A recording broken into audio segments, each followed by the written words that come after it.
Hey guys, it's Cheryl again.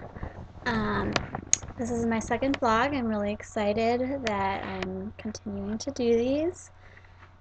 This vlog is going to be about kind of who do I follow. So who are my inspirations that I follow on Facebook and YouTube. And then also why I am not a fruitarian. Because a lot of vegans eat a lot of fruit and they kind of become fruitarians. So I'm sorry if I'm looking down. I'm looking down at my list at people that I follow. So these are the main people right now, at least, that I follow. And I'm always adding on, of course. I'm finding new people on YouTube or on Facebook that I start following. But these are the main ones. There's Fit on Raw, there's High Carb Hannah, Go Vegan Grow, Rawsome Healthy, The Vegan Scholar, The Vegan Woman, Vegan Publishers, Vegan.com, and Finding Vegan, as well as Freely the Banana Girl. I still watch her, and the Raw Food World. Now, why am I not a fruitarian? This is a topic that really doesn't come up because I don't think a lot of, like Freely, I don't think she considers herself fruitarian, but most of her calories are derived from fruit, and she's all about the fruit. And I remember watching her videos when she was living in Adelaide, and it would be smoothies for breakfast and for lunch, and it would be usually bananas and dates, and I know that it was the winter time, so she didn't have a lot of options, but and then she would have like potatoes for dinner a lot of the time, and just 2 pieces of lettuce, and that was really it. And I found that it wasn't working out for me. I think the big reason was that, well, there were two reasons. One of them was I was having a problem with my digestion, and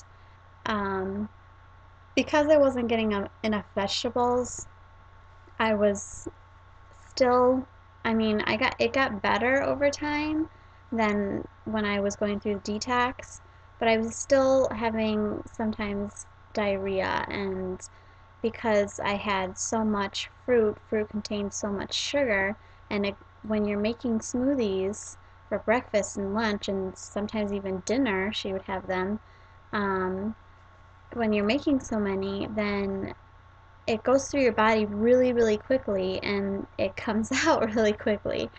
So that's one reason. The second reason was because I felt like I wasn't,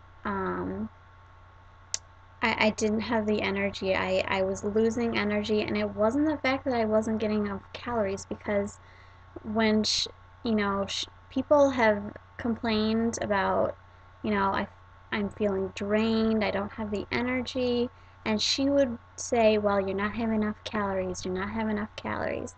And that's not it, because I was putting in as much calories in my body as possible, and I was using, at the time, a calorie counter. I don't use the calorie counter anymore. And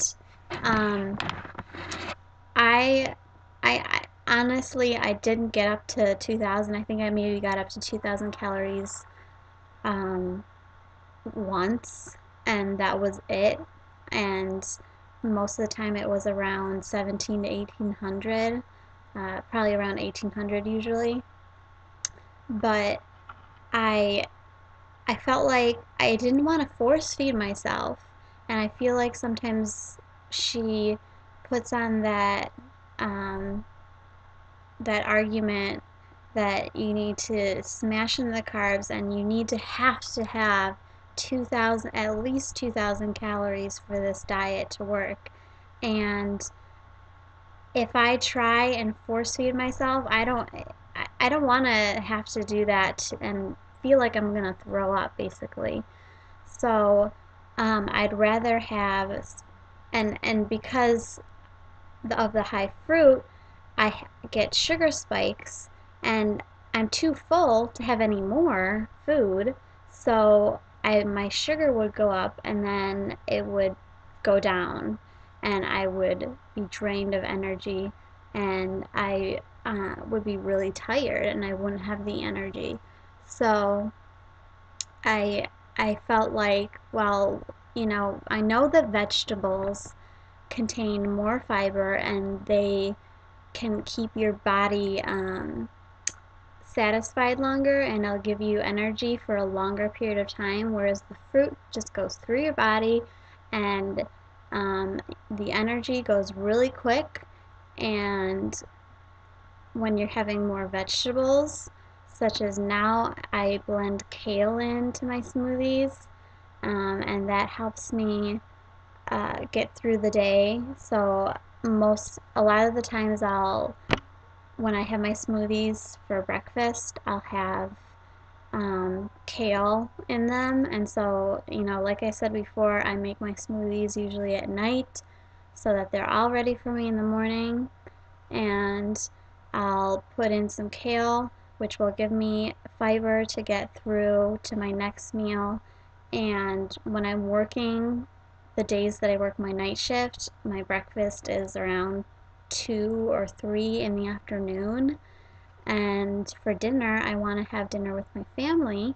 So, um, and a lot of times I'm hungry, and I feel that my dinner, which is most people's lunch, I guess you could say, um, is my cooked meal. So that's definitely not the raw till 4 way of doing things. And but it works for me personally. And then for when I go to work, I'll bring a smoothie with me and maybe some rice thins, and because of my lunch dinner, I'll have I'll be full, and so I won't need a whole lot to keep me through the rest of the night. Um, and I don't do a whole lot of physical activity at work, so I don't really need a whole lot of food to keep me going, I guess you could say. So, those were the two issues that I had when I was eating mostly fruit, and so I've been fixing it more and more. I've also been adding things such as veggie dogs. They're completely vegan and they have vegetables in them. I really, really love black bean burgers.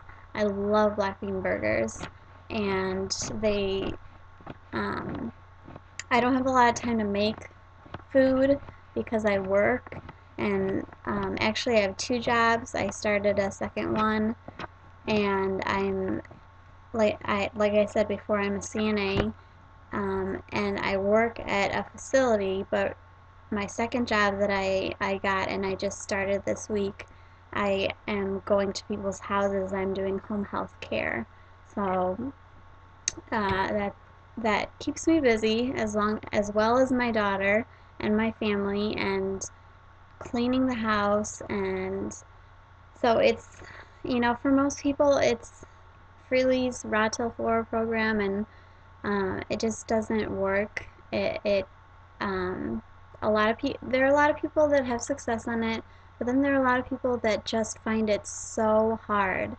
And I found it was so hard, and I don't like having all that sugar and having sugar spikes. And I feel like now that I'm making my large smoothies and I can compare it to what Freely makes, I just find out how much sugar she adds to her smoothies, and I'm like, you know, I can't.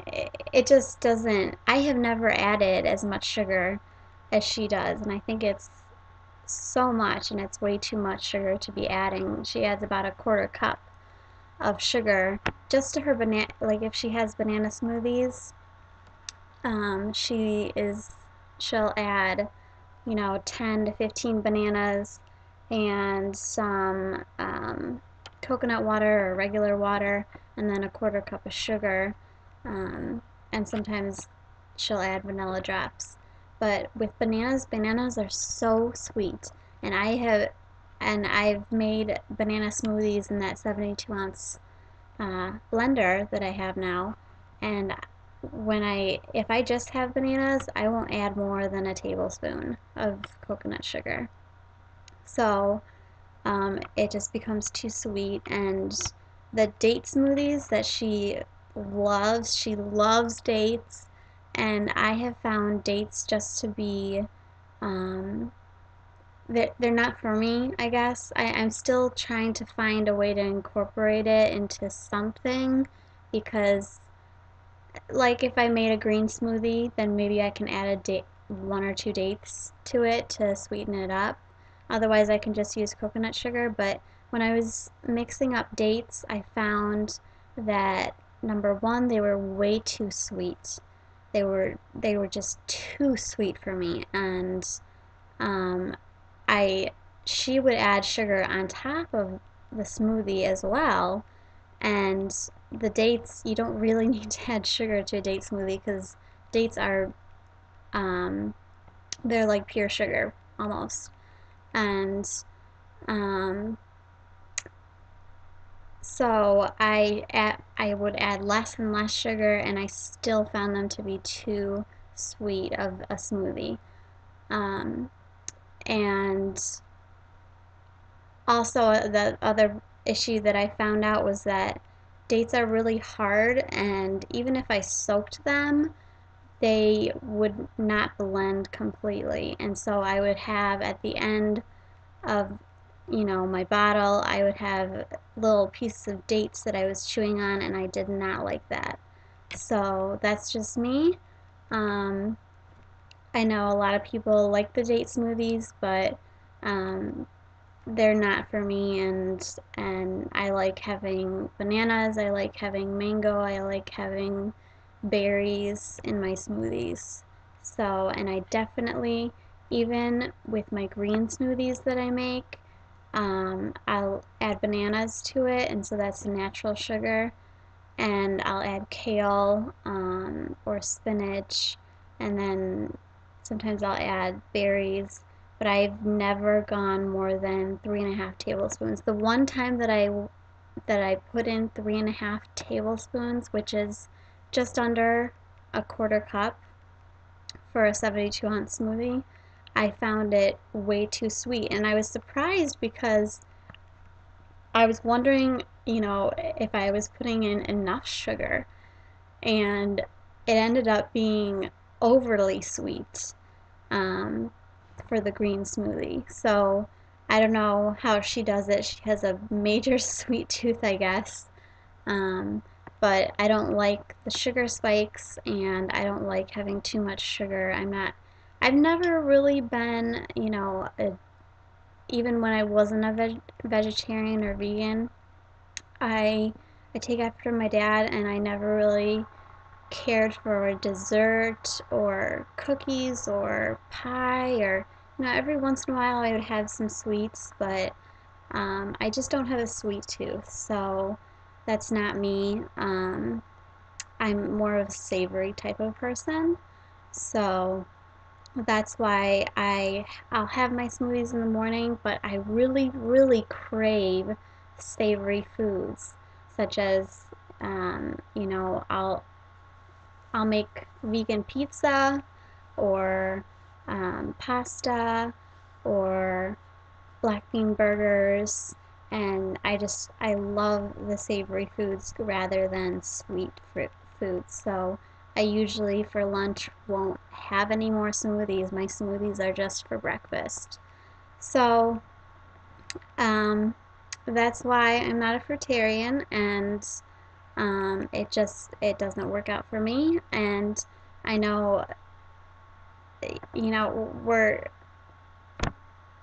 I don't have the lifestyle that Freely does, where she can go out and exercise whenever she wants, and she has a lot of time on her hands. I am busy, busy, busy, and I can't be having sugar crashes. I need to have a maintainable food source. So, um, I have kind of started figuring out, I'll start vlogging more about my meals throughout the day. Right now it's in the morning, so I'm having my smoothie, and I had two 16-ounce containers of my smoothie, and I'm full, really, and I still have several containers. I have two more containers left. So I have a 20-ounce and another 16-ounce one that I can drink. But right now I just had those two smoothies, and I'm pretty full. So um, for lunch I might have the rest of those smoothies. Otherwise I might have, because I forgot to add kale, so I might have a salad instead or something like that. Um, but again, one thing I just really want to express, that you do not have to smash in those calories. Um, don't force feed yourself to where you feel like you have to have the 2,000 calories that Freely is recommending. Um, I think her message is great, but every person is different. Um, every person has a different metabolism. Every person is their height is different. Um, their if you, like, for example, if you're older, your metabolism slows down. If you have a baby, your metabolism slows down. Um, and you know, you don't need to have 2,000 calories, and especially with the sugar spikes. The sugar spikes, I really hate them, and it makes me tired. So, of course, I take medication that makes me tired, so it can be hard to tell. Um, but I know that for a fact there have been times when I've had major sugar spikes, and I'm like really kind of hyper almost, and then suddenly I'm drained of energy and I'm so tired where I just want to sleep.